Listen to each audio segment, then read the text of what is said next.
오늘 말씀해 보면 7장 1절에 너희가 쓴 문제에 대하여 말하면 이라고 기록되어 있습니다. 이것은 골로새 교회가 사도 바울에게 이 문제에 대한 조언을 구하였음을 우리는 알 수 있습니다. 사도 바울은 고린도 교회 사람들이 사도 바울에게 이 문제는 어떻게 보아야 됩니까? 라고 하는 질문에 대해서 지금 7장은 답을 하고 있는 것입니다. 고린도 교회 사람들은 예수님을 믿고 하나님의 말씀대로 살려고 애를 썼습니다.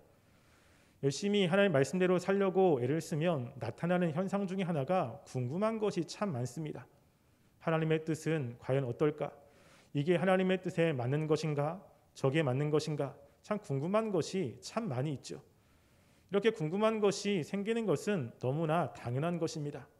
더 하나님의 말씀대로 살려고 그러면 더 많이 궁금하고 그리고 그 하나까지도 하나님의 뜻에 합당하게 살려고 애를 쓰는 모습이 있지 않습니까? 그런 이유에서인지 모르겠지만 지금 무엇인가 사도 바울에게 이렇게 질문을 하고 있습니다. 그 질문에 대해서 사도 바울이 대답을 하고 있는 것입니다. 그 질문은 무엇이냐면 1절에 보면요. 남자가 여자를 가까이 함이 아니함이 좋으나 라고 이야기를 합니다. 즉 이 고린도 교회 사람들이 남자가 여자를 가까이 아는 것이 좋지 않습니까? 라는 질문에 대해서 사도 바울이 남자가 여자를 가까이 아니함이 좋으나 라고 대답하고 있는 것입니다. 여기서 가까이 하다라고 하는 뜻은 만지다, 접촉하다라는 헵타사이라고 하는 뜻인데요. 이것은 성관계를 의미하는 것입니다. 그냥 혼외적인 성관계가 아니라 합법적인 결혼을 의미하는 것입니다. 다른 말로 하면 우리가 하나님의 말씀대로 살아가려면 하나님의 자녀라면 우리가 결혼하지 않는 것이 좋지 않습니까? 라고 이야기를 하는 거죠.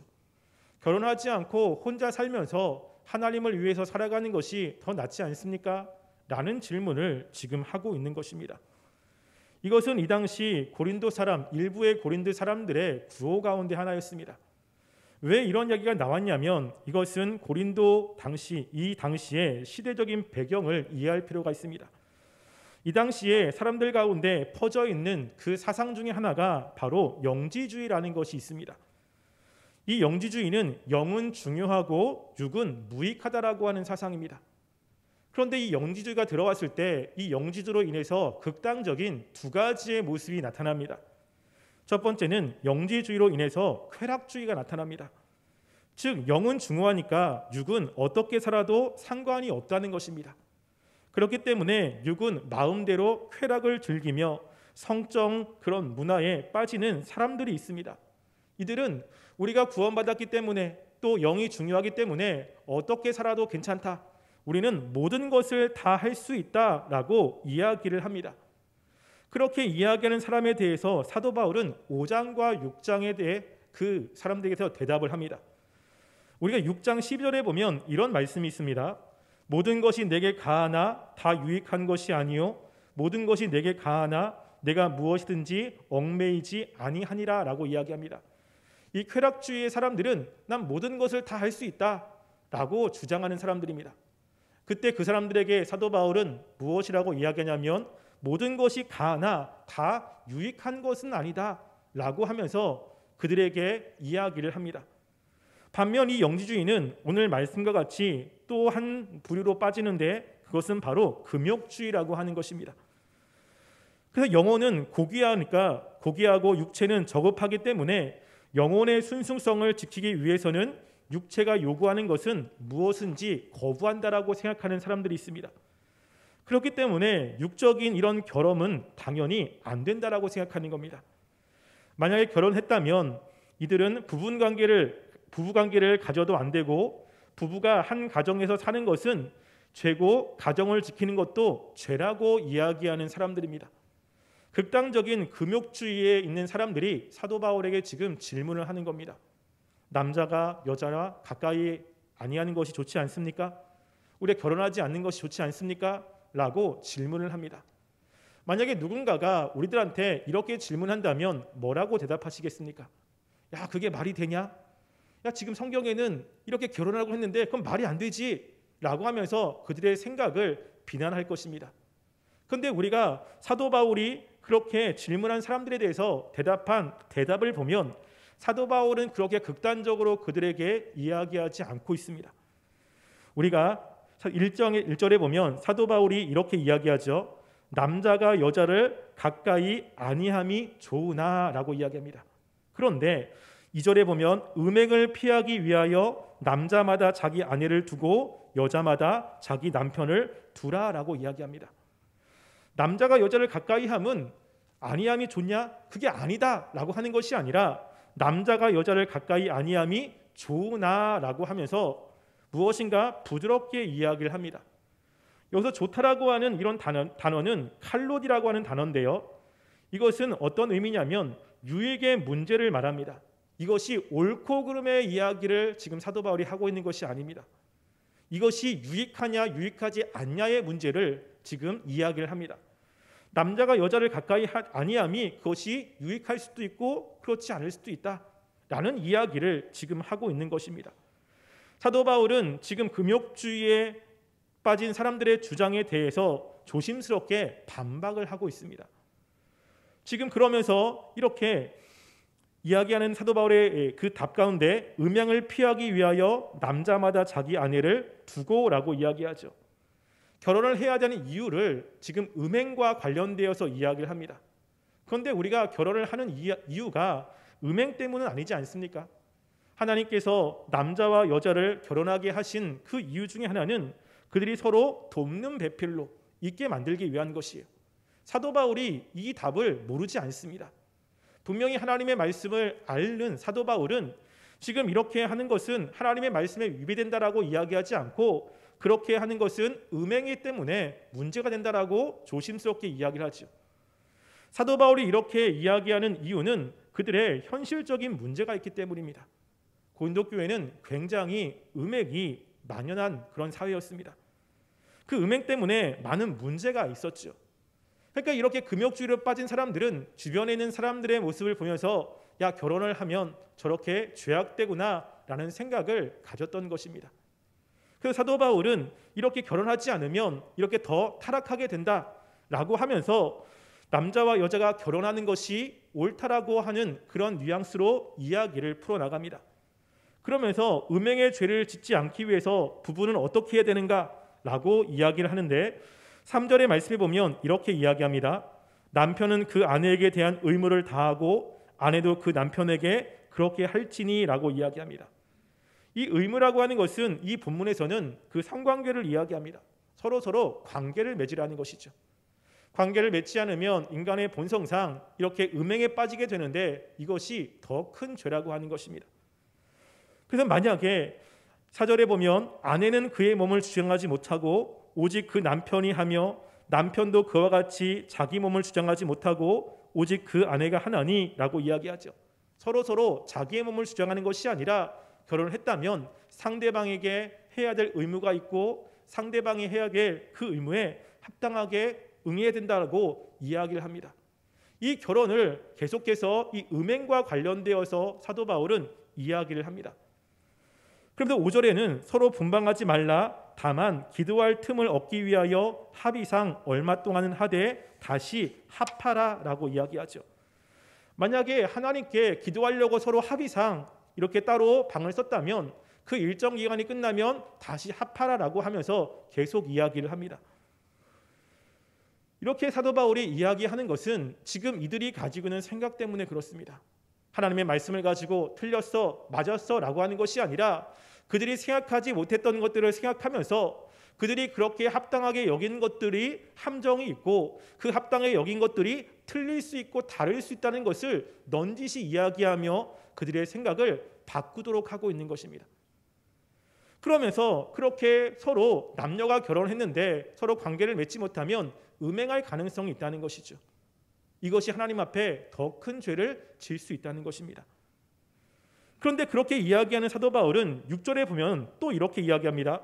그런 내가 이 말을 함은 허락이요 명령은 아니니라 라고 이야기합니다. 사도 바울이 지금 이렇게 이야기하는 것도 내가 명령하는 것이 아니라고 하는 거죠. 이렇게 이야기하는 것은 허락이라는 것입니다. 허락이라고 하는 뜻은 뭐냐면 더불어 허락할 수 있는 것, 양보할 수 있는 것이죠. 그렇게 해도 되고 그렇게 하지 않아도 된다라고 하는 것입니다. 지금 사도 바울은 이 문제에 대해서 명확하게 답을 내리지 않습니다. 이것은 이렇게 해야 돼, 이것은 저렇게 해야 돼 라고 답을 내리지 않습니다. 왜냐하면 사도 바울은 7절에 보면요, 이렇게 이야기합니다. 중간에 보면요, 그러나 각각 하나님께 받은 자기의 은사가 있으니 이 사람은 이러하고 저 사람은 저러하니라 라고 이야기합니다. 무엇이냐면 하나님이 각 사람에게 주신 은사가 있다라고 하는 거예요.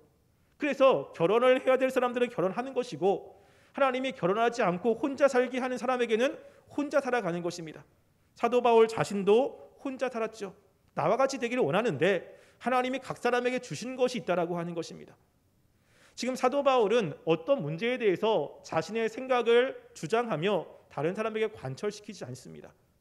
그런데 사도 바울이 이 문제에서는 이렇게 이야기하지만 복음에 관해서는 너무나 분명합니다. 갈라디아에 보면 다른 복음을 전하는 사람들에게는 하나님의 저주가 임한다라고 이야기합니다.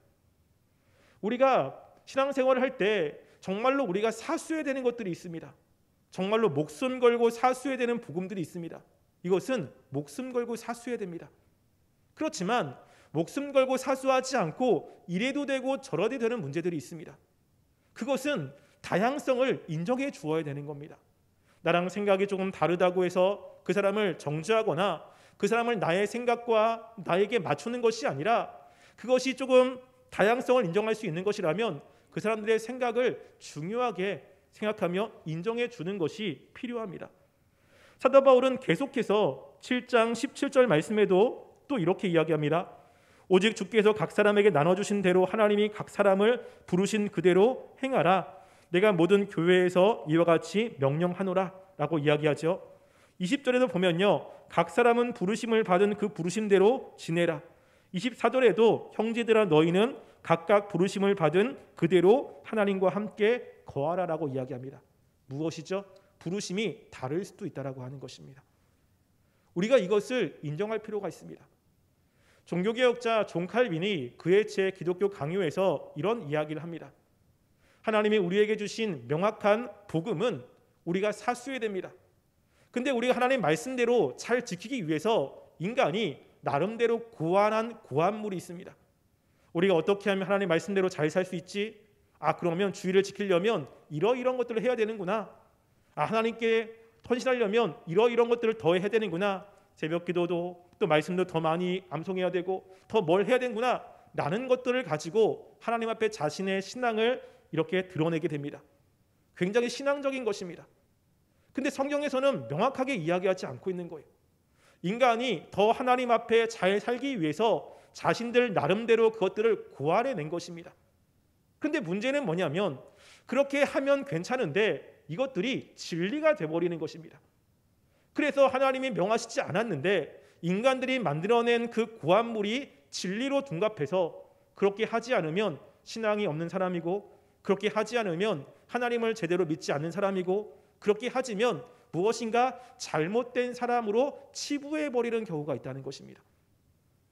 그러면서 서로 싸우는 일들이 굉장히 많이 있습니다.